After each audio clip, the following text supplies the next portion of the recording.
Wel, wnaethon ni ddechrau i fod yn hollol onest. Syniad y bos oedd o, Lord Newbro. Ddudodd oedd i un diwrnod bod o wedi bod yn meddwl a fysa fo'n hoffi cadw chydig o bison. Ar ôl fi bigo'n hyn i fyny oedd ar y llawr. Oedden ni mynd o gwmpas i a gweld sut sa'n ni medru cael anifeiliaid byw felly i'r ffarm. A'r unig rai oedd ar gael oedd yn Iwerddon, jyst i'r gogledd o ddilyn. Felly aeth yng Ngwraig a finna allan i ddilyn i weld yr anifeiliad. Ac oedd gynnyn nhw fuches o tua 100 o anifeiliad. A felly dyna sut wnaethon ni gychwyn yn prynu ryw ddwsin o heffrod cyflo a tarw a dod o nhw nôl i fan hyn. Mae'n ambell un yn cadw bison yn y wlad yma, ond dim llawer o anifeiliad.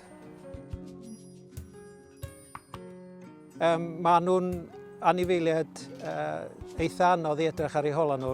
Mae gofyn cael trwydded, fel maen nhw'n alw'n Dangerous Wild Animals Licence, a mae hynny drwy'r cyngor lleol.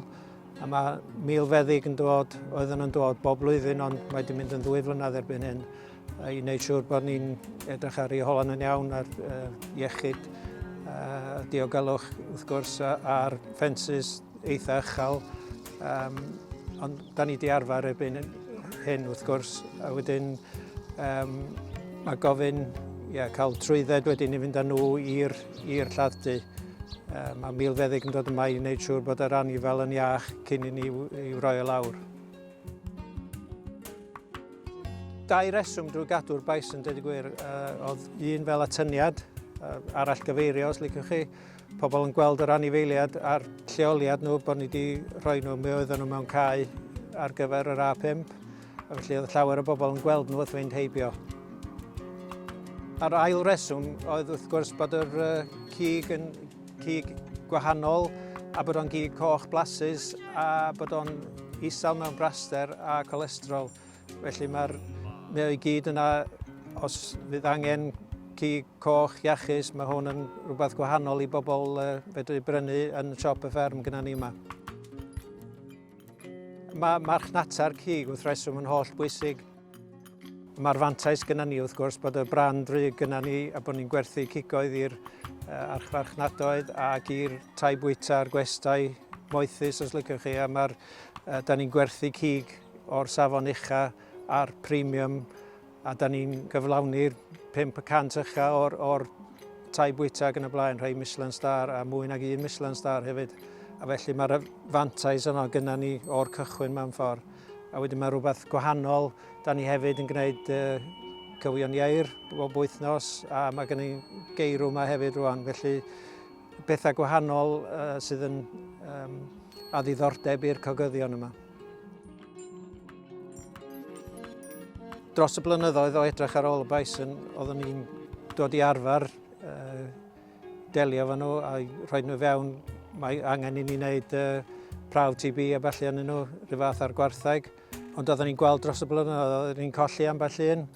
A wedi gwneud y gwaith efo Wern Vets, oeddwn ni'n gweld na rhywbeth o'r enw MCF, malignant catarrhal fever, oedd y broblem fwyaf. A mae o'n haint ofnadwy i'r anifeiliaid. Mae'n rhywbeth sy'n yn eu lladd nhw, ond yn eitha slo mewn ffordd. A felly dros y blynyddoedd oedd y fuches wedi mynd i lawr ac i lawr. Dyna'r rheswm penna i ni fod wedi trio ffeindio vaccine yn erbyn y clwy. A mae hynny wedi gweithio'n eithriadol o dda. Da ni wedi bod yn gweithio efo Joe a Wern a Brifysgol Lerpwl. A hyd yn hyn mae weld fath os yr vaccine yn gweithio a mae'r anifeiliaid yn edrych llawer iawn gwell fan ag oedden nhw. A na maen nhw wedi wneud ers blynyddoedd. A'r syniad rwan ydy a gobeithio a medrwn ni gynyddu'r fuches eto os da ni'n gwybod bod nhw'n saff.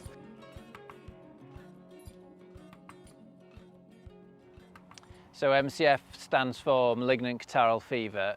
It's a disease that affects quite a few different species. The ones of importance in the UK would particularly be cattle, but bison, buffalo and deer would also be affected. And in terms of susceptibility, there is a gradient, so bison and buffalo would be far more susceptible than cattle, for example. And when outbreaks occur in bison and buffalo herds, they tend to be really severe and dramatic, whereas in cattle we tend just to see a handful of cases or one or two animals affected at a time. They seem to be more resilient to it. In the UK, we see the sheep-associated malignant catarrhal fever, which is caused by an ovine herpes virus. And the way the disease works is there's a reservoir of infection of virus within the sheep population, and then we get overspill of that virus into the bovines. So the sheep aren't affected by the disease in general. They carry the virus, but they don't suffer from the disease, and it's only when it spills over into the bovines that we see disease. The cattle or the bison or buffalo, they can have a range of different clinical signs. Their eyes can go cloudy and blue, they can get sores on their mouth and nose, and they can get sores over different parts of the body as well, feet, udders, that sort of thing. They can waste away and lose body condition really quickly. It's very usually fatal, and there is no specific treatment for it. As vets and farmers, we try and treat the clinical signs, but often animals die through being unable to eat or with pneumonia developing secondarily. Because of the link between sheep and the bovines, the sort of current recommendation for control is just to try and keep them as far apart as possible. But there's some work from the States which showed that infection was occurring over a distance of about 3 kilometres, which in Wales is hard to achieve. A guaranteed 3 kilometre distance from sheep. So in terms of the risk for farmers in the UK, it's really hard to manage MCF like that.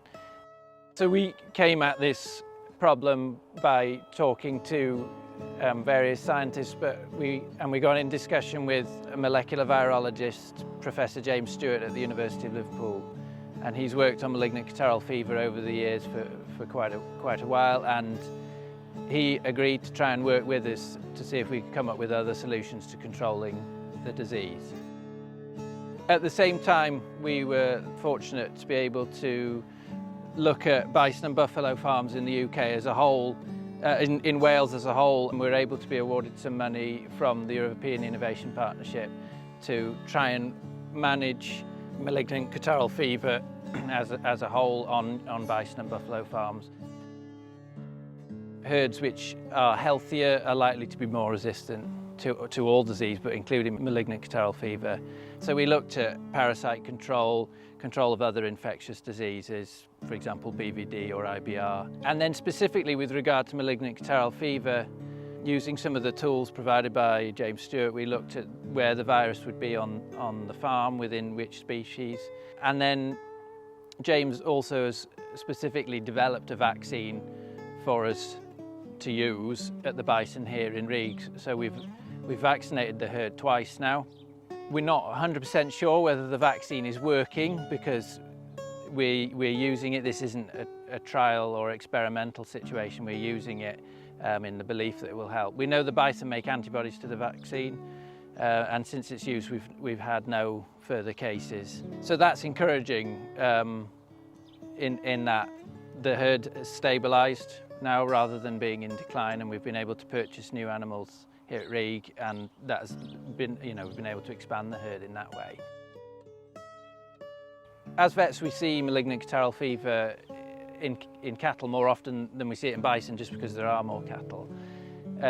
Since the start of the project, we've been involved in 2 outbreaks in cattle. The first one, we had 3 cases in dairy heifers that were grazed very close to some sheep. The other case was in some store heifers again, but some beef heifers housed over winter on a farm opposite some lambing sheep. So they're only 5 metres away from some lambing sheep, which is a classic opportunity for MCF to spread. The sheep are under stress because they're lambing, so they express virus. It travels on the air in an aerosol and is inhaled by the cattle. We only had 1 case on that farm there was only 14 cattle exposed. And when we sampled the sheep, we were able to show that that this virus was in most of the sheep that we could sample.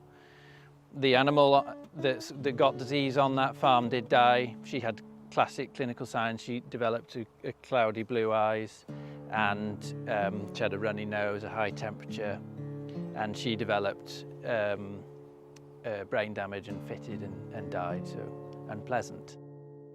So moving on with the rest of this project is to try and understand more whether the vaccine's doing what we expect it to do in the bison.